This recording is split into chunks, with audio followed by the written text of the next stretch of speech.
Well, good morning to everybody. It's me Adesh Sharma. In today's video lecture, I'm going to tell you passive voice of present continuous and present perfect tense. In yesterday video lecture, I told you passive voice of present indefinite. Today I'm going to tell you passive voice in present continuous and present perfect. You are to watch the video from starting to the end. पहले बात करते हैं present continuous की। इसके rule की बात कर लेते हैं। In present continuous while making passive voice helping verbs is being, am being, are used according the subject. Third form of the verb is also used. मैंने तुम्हें कल भी बताया था, कल के वीडियो लेक्चर में मैंने आपको बताया था कि केवल हेल्पिंग वर्ब बदलती है पैसिव वॉइस में। थर्ड फॉर्म को तो रहना ही रहना है। 8 के 8 टेंस में 8 टेंस की बनती है पैसिव वॉइस, बाकी इंपरेटिव और स्ट्रक्चरल इंग्लिश सेंटेंस की बनती है, वैसे 8 पार्ट की बनती है। तो मैं आज आपको बताने जा रहा हूँ प्रेजेंट कंटिन्यूअस के बारे में पहले, उसके बाद प्रेजेंट परफेक्ट के बारे में। प्रेजेंट कंटिन्यूअस में जो है पैसिव वॉइस बनाते समय सब्जेक्ट के अनुसार helping verb is being, are being, am being लगाते हैं और वर्ब की थर्ड फॉर्म का भी प्रयोग करते हैं। चलिए देखते हैं पहला sentence. I am eating mangoes.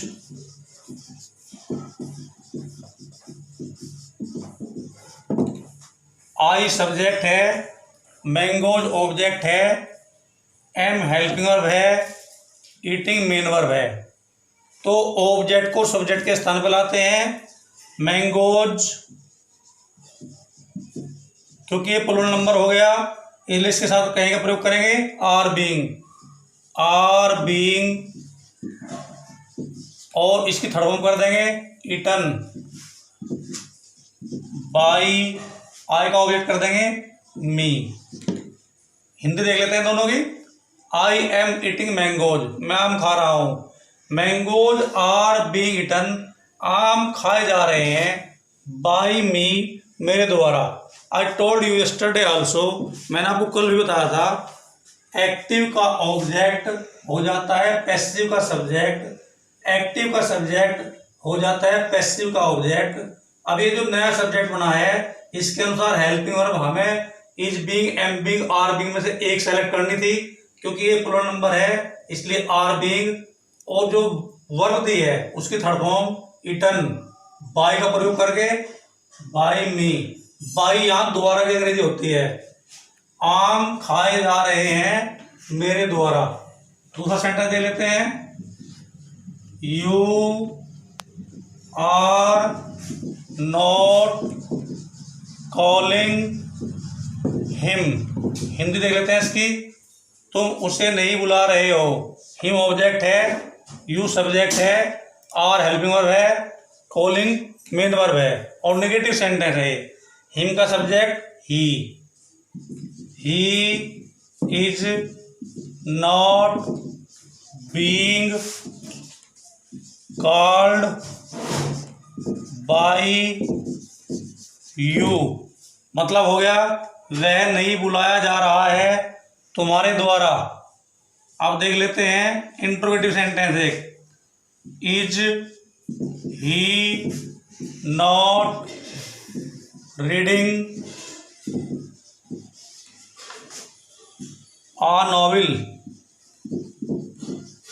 क्या वह एक उपन्यास नहीं पढ़ रहा है, क्या वह एक उपन्यास नहीं पढ़ रहा है, क्योंकि आ नॉवेल सिंगुलर नंबर है, ही सब्जेक्ट है, आ नॉवेल ऑब्जेक्ट है। आ नॉवेल को ही के स्थान पर आना है, ही को आ नॉवेल के स्थान पर जाना है ऑब्जेक्ट बन के। और क्योंकि ये इंट्रोगेटिव वाक्य है तो आ नॉवेल के अनुसार इज ही रह जाएगा शुरू में। Is a novel not being read by, he का ऑब्जेक्ट हिम। इस तरह से अब इंट्रोगेटिव सेकंड टाइप देख लेते हैं वाक्य। Why is he not eating food, वह खाना क्यों नहीं खा रहा है। वाई तो क्वेश्चन वर्ड है, इसे तो अपने स्थान पर रहना है। वाई, फूड इसमें ऑब्जेक्ट है, इसे सब्जेक्ट के स्थान पर लेकर आएंगे, इसलिए इसके लिए इज ये सिंगुलर नंबर है। Why is food not being eaten by, he का ऑब्जेक्ट हिम कर देंगे, खाना क्यों नहीं खाया जा रहा है उसके द्वारा। तो डियर स्टूडेंट, ये था आपका प्रेजेंट कंटीन्यूअस टेंस। अब मैं आपको बताने जा रहा हूँ प्रेजेंट परफेक्ट टेंस के बारे में। In present perfect tense while making passive voice helping verbs has been, have been are used according subject and third form of verb is also used. देख लेते हैं प्रेजेंट परफेक्ट का sentence.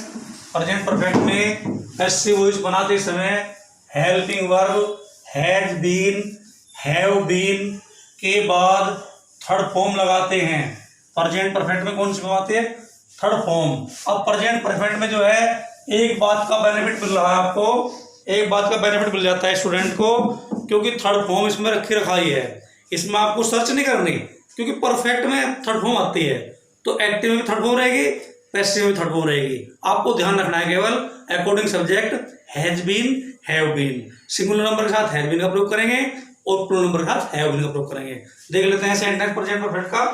पहला sentence present perfect का, he has called me object है, ही subject है, उसने मुझे बुलाया है। मी का subject I have been, called को उठा के यहां से यहां रख दिया, called by him.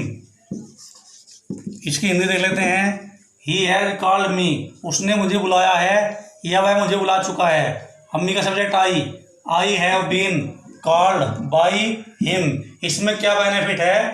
Third form यहाँ भी है और थर्ड फॉर्म को यहाँ से यहाँ लेना है, यानी कि सेकंड की थर्ड या फर्स्ट की थर्ड नहीं मानी है, ये थर्ड फॉर्म रखाई है इसमें। आप देख लेते हैं दूसरा सेंटेंस नेगेटिव वाक्य, Kapil has played cricket, sorry affirmative वाक्य है, Kapil has played cricket, Kapil cricket खेल चुका है या कपिल ने क्रिकेट खेला है। क्रिकेट ऑब्जेक्ट है, क्रिकेट सिंगुलर नंबर है, इसलिए has been, played third form में से यहां रख दिया, प्लेड बाई कपिल, क्रिकेट खेला जा चुका है कपिल के द्वारा। एक इंट्रोगेटिव निगेटिव वाक्य देख लेते हैं, you have not beaten him, तुमने उसे नहीं पीटा है। हिम का सब्जेक्ट ही आ जाएगा, he has not been beaten by, you का ऑब्जेक्ट यू हो जाएगा, तुमने उसे नहीं पीटा है, वह नहीं पीटा जा चुका है तुम्हारे द्वारा। अब देख लेते हैं interrogative sentence, interrogative second type देख लेते हैं, हु हैज कॉल्ड यू, तुम्हें किसने बुलाया है। हु का ऑब्जेक्ट जो है बाई हुम हो जाएगा, बाई हुम बहुत ही इंपॉर्टेंट सेंटेंस होता है बाई हुम वाला, बाई हुम, क्योंकि यू प्लूरल नंबर है इसलिए have you been called. Dear student, I am going to tell you some sentences for the homework. आपको इन सेंटेंस को तो कॉपी में करना ही है, आपको होमवर्क में जो मैं दे रहा हूँ उन्हें भी करना है। लिख लीजिए, आपको इसे कॉपी में नोट करना है। When the college open I will check the notebook. देखिए होमवर्क देख लीजिए। I am going to tell you some sentences of present continuous and present perfect continuous. आपको कॉपी में करना है उन्हें, देख लीजिए। और जो एक्टिव पैसिव वॉइस है, ये हमारा जो तीसरा चैप्टर है ट्रांसफॉर्मेशन ऑफ सेंटेंसेस, उसका एक पार्ट है, बहुत इंटरेस्टिंग चैप्टर है।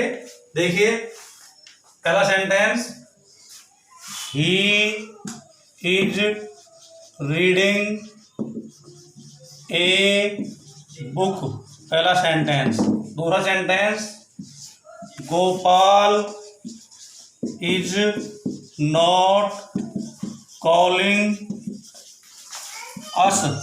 तीसरा sentence, are you not beating them। Sentence number 4, he has called us। Sentence number 5, you have not sung a song। Sentence number 6, has he not done the work। और last sentence, why has he not called you। तो dear students, उम्मीद है आपको आज की video पसंद आई होगी। Have a good day, thanks.